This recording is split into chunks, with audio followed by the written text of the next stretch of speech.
reference what you're saying today later on tonight. Yeah, okay. Yeah. Timetube.co.uk, right. So Rory Ridley Duff was there, and it was wonderful seeing him. Ian Crane is Britain's #1 speaker on geopolitics, and you want the truth about where's the world going with 9/11 and 7/7.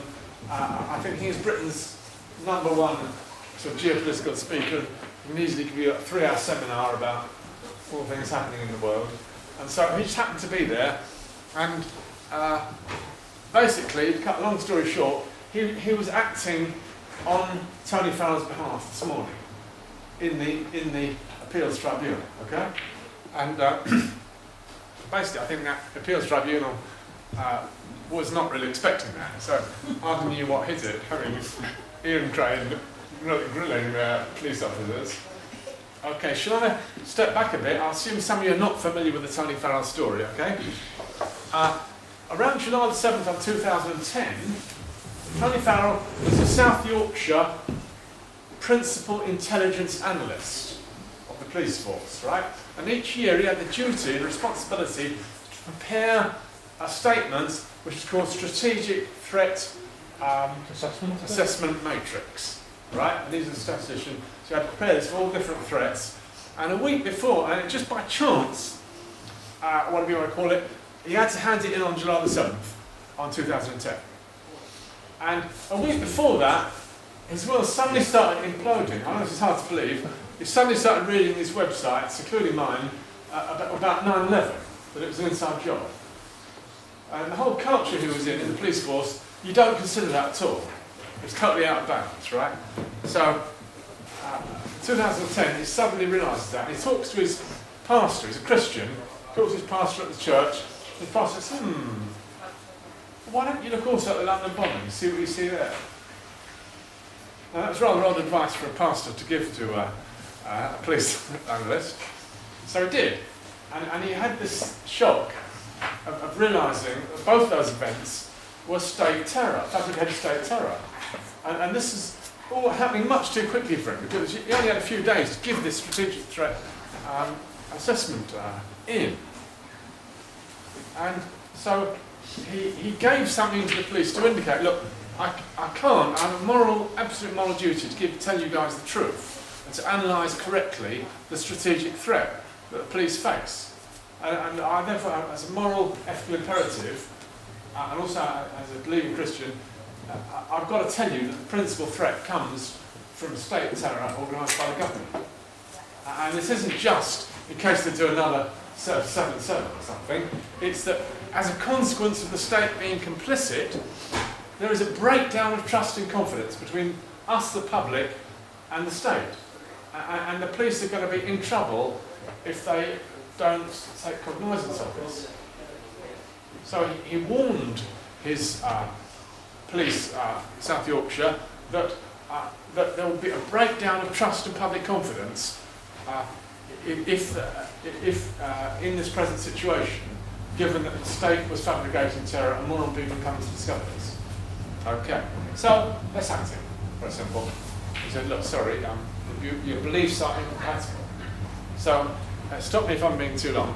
He then discovered something in 2003, an act passed which forbade you from dismissing someone on the grounds of their belief. And it had to be a religious belief or a philosophical belief, somehow seriously held. Okay, so he went to the appeals tribunal using that 2003 thing about his belief, saying he had as a Christian, he believed there was a satanic New World Order. So he went through all that, and they dismissed it. They wouldn't have it. They said, sorry, it's something about the belief doesn't have the necessary integrity or seriousness. It was a ridiculous argument, but so they dismissed that claim of his. So he's now coming back again. He spent all the money, basically all his savings, been unemployed for a year, and what happened next was the next 7/7 anniversary, 2011. What happened then? Suddenly, I happened to have got a room booked for our London group on the 5th of July, a London Keep Talking group. He rings me up a week or so before that. Hello, and it ends up I book him to speak there. And also, just before that, he spoke at Rich Planet. Now, I hope you all had watched the Rich Planet program one way or another. Richard Hall, and Andrew's on it a few times. It's a really fun program with sort of a bit of a paranormal edge to it. So he interviewed Tony Farrell, and that really went big time. And then next thing he was on the Alex Jones show. It was all around the world. And I put up a thread about Tony Farrell, and I've had more comments on that than any other farm or all the rest put together. People were awestruck that the man had done this for the sake of his conscience. Cool. Anyway, that weirdly synchronised with the next anniversary of 7/7, okay? With the 2011 anniversary. Okay, what is happening now? We're coming up to the 10th anniversary of 9/11, and this is now happening. This quite powerful hearing at Sheffield Appeals Tribunal, police officers being told by Ian Crane that they wrongly dismissed him, and that's going to go on over the next day or two, maximum 3 days. Okay, that's basically it. Any questions? Anyone would like to ask about it? Yeah, I'm just curious. Has he hooked up with any other Christian organisations? Because I know that certainly within Christian groups that there is a strong belief or emphasis that there is a satanic undercurrent to, let's say, the government or to secret society. Not that I know, but I'm sure you'd appreciate any comment from you. Because I think that would obviously be very useful in terms of his defence. Well, hang on, let me just say, what they're doing now, they're not using that argument about dismissal on the grounds of philosophical belief. That apparently is, because it wasn't accepted before, they can't come back again on it. Right. So the argument now is on a different basis, but I'm sure Tony would very much appreciate contact from you about that. Yeah. I was just going to say that you can come back to that argument actually. It could be brought as a judicial review through to the royal courts. I can speak to you about that afterwards if it's something that I'm just looking at. I love hearing legal arguments, but I never really follow them all. Yeah. You know, I've said in the hearing today that there's a stop on it, so it's done and dusted, you can't go back to it. You can still go back and analyse it. Any legal determination can be analysed as a point of judicial review. It doesn't matter what they say. Yeah. Okay. What do you mean they're lying? Of course. What? That's all they do. Seats in the court? Surely not. What happened today, and what I'm really looking for in the answer to this question, is there's probably some description of a panel who is sitting in judgment over what's going on. Yeah, today. 3 of them. Now let's these 3 individuals. Yeah. Let's imagine none of them are truthers to begin with. Certainly not. Do we think any pennies have dropped today? Do we think any of these people will have the integrity to come forward? Yeah, looking really startled by Ian Crane cross-examining their witnesses. I would like to add, I mean, you can seriously see that they're really having to think about this. You know, it's like they're engaged. And he looks and feels and engaged, it seems genuine that they are like... Well, from the Christian perspective, it's staring Satan in the face, isn't it? Right now, you know, I mean, it's actually suddenly realising that you've got evil in the midst of you. For sure, it's not very difficult to get a petition, let's say, of 1,000 Christians just saying, yeah, we believe that there is a satanic organisation and that it's prophesied in the Bible. Wouldn't that stand in the court of law? I don't think they're using that. I think part of the thing is because of the original tribunal, it's all internal. So even a lot of it, it's not like you're in a court of law, they give you that thing. So now the tribunal's at its final stages. So what you're saying today, part of the argument that Ian Crane's making is they keep like reiterating his beliefs, his views. So he's saying, well, did you look at his beliefs? Did you look at his views? Look at 9/11, 7/7, and they've had to admit, no, we didn't. Yeah. And also, of course, they've got an investigative role as police officers to look into. Yeah.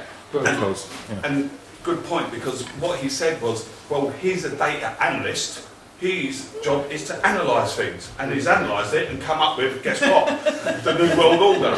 So, and they've sacked him for doing his job in effect. Yeah, exactly. So that's the argument we're trying to put across today, is that you've not actually investigated what he said and how he said it, and all the massive evidence he's got. Yeah. You've just gone, it's incompatible, and they keep using words like beliefs and views, like he's pulled this, whereas, And they've got also, the original he's the conspiracy theory, principal analyst in Sheffield, and there's only one.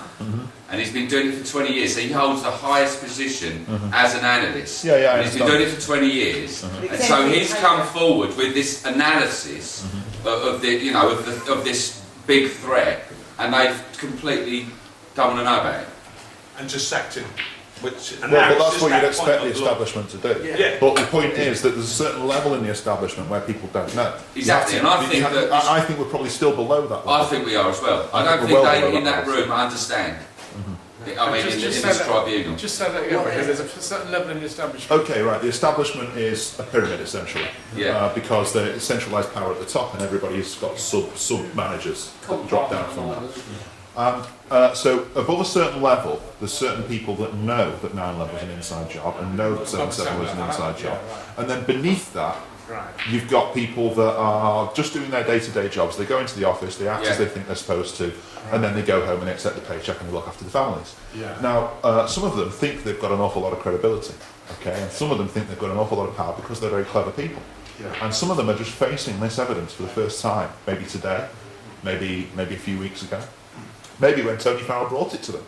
But the central point here being that each of those has an individual decision to make as to whether to become passively resistant, actively resistant, or fully complicit. Once they do that. And so that's what Tony said, that they're being complicit if they don't. Well. Also, there's passive resistance. You can just go. And disbelief as well. You can do nothing active to resist it and nothing active to promote it. And also, just keep your cover, because that's what someone who's trying to keep their cover will do. Also, let's bear in mind that someone must have been at Muad'Dib's trial a few months ago, which is again another very awesome breakthrough when the jury declared him not guilty. And that was met with complete media silence, right? It was only us putting it on websites that it got around. Now, if by any chance this wins this case, we shouldn't be surprised if there's complete media silence in this astounding development. And so it may be our responsibility to promote it as we see fit. Okay? Also, it may actually go the other way. If he loses it, that's their game, isn't it? Because they put him in the paper already, he was in the Sun. So if he loses it, they'll make sure everyone knows, because it's the timing of it as well. The most disturbing thing about the whole thing is the fact that they actually control the public consciousness by what's in the TV and what's in the paper. So it's all well and good us saying that we've got a duty to promote it, but there's 200 of us handing out 200 leaflets a day for the next 200 days. We'll still only reach one tenth of 100th of the population. So what you've got to rely on is somehow word of mouth. And even when you rely on word of mouth, there's barriers to that because of hearing. What you rely on, I think, is the people closest to you. So it starts with your family, it starts with then your friends, and then and that's how it comes out. That's how it gets across. And of course, the internet and the alternative media. Yeah. Okay. Well, let's move on. Any other questions, or is that? What is Tony's plan if he wins this and he's reinstated? Does he want to go back into the police, or does he want to? Well, that's a very question. Does he really, in his heart of hearts, want to go back into the police force? That's what we've been sort of asking him. Amazing. And the police are trying to make out that he doesn't really want the job anymore. And that's quite a difficult personal question. I mean, I think it would be very good for the police force if they did take it back. But basically, that's a good question. I can't answer it. There's interesting consequences, because then you have to stand by his decision. To stand by his decision, then, oh God, Well, he was told. Yeah, I can tell you. He was told by an officer that if they had accepted his thesis and kept him employed, they would have to open a case for prosecution of Tony Blair. That's what one of them told him. Sounds and he said, that's right. Sounds like the right thing to do. Yeah. Okay, is that all? No, I'd just like to know, do you think Tony Blair was aware personally immediately before? We know Benjamin Netanyahu was born. You see, no, I'm just saying we know Bibi Netanyahu was informed not to go out on that morning. Do we think Blair was told there's going to be an event? Oh, totally, yeah. And absolutely. Yeah. So this guy is... He was probably in on the decision of... he got... I mean, London got the Olympic Games. He probably made that. Yeah, okay, we'll do it in return for London getting the Olympic Games. Something. Yeah, no, it happened on the day after the decision, so it was a high and then a low. Yeah. Ridiculous. This is a little bit new to me. Has this guy been sacked, or is he just suspended? Sacked. He was sacked. He was sacked. Yeah. He's just at the tribunal now trying to get his job Yeah, back. I understand that part, yeah. Yeah. I wasn't sure whether he was suspended or sacked. No, no. What, they put him what, on- reason, what was the reason they gave him for sacking him? His views weren't